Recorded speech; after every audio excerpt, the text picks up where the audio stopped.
તમે મને લખાણ આપી દો, હું પોલીસ કેસ કરી દઈશ મારા લીધે. શું એટલે ધમકી વાલે બીક લાગે? તમે જોરથી બોલો તો બીક. હું ધંધા એટલે શું? ધંધા બતાવ. શું ધંધા કર્યા? મેં ધંધા એટલે બે તમારા ધંધા જો પછી મને ધંધા કે મારા ને કહું ફોન હું હવે પોલીસ કેસ જ કરું. વાત કરું, બોલાવું છું. કોને કહે? એમાં લખાયા શાસ્ત્રમાં લખ્યું કે ના આવે અંદર. હું તારી માને ગાળો નહીં બોલવાની કરી. તમે ગાળો નહીં બોલી, મોટા એટલે રિક્ષેલ કરી હું નામ છે એટલે બરાબર. ગાળો બાળો મને નહીં બોલવાની. તમારો વખત મરો એટલે ગાળો બોલી મને એ ના કરો. બોલી મેં એવું નહીં કીધું કે મારા ઘરનું, એવું નહીં કીધું બરાબર. બધાનું કોઈ કોઈનું ઘરનું નહીં તે તું બોલે છે બરાબર. એવું તારી મમ્મી કોને કીધું એવું? તારા બાપ બતાય છે બાપનું. તારા બતાય જો લખ્યું તારા બાપનું એવું. હા તો બતાય તારા બાપનું હોય તો. હા તો બસ બોલવાનું નહીં બહુ. હા હા તું તમે ઉભા રહો બકા, ઉભા રહો. બધું ઉતરશે.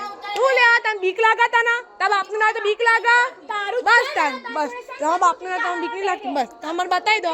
બતાવજો. કરો તમે ત્યાં કરો, ગમે તે કરો. બીક નહીં લાગતી મને બરાબર. તમને કહી દઉં શું તમે હો તમે હું નહીં. હે તમે અમે નહીં હોઈએ બરાબર.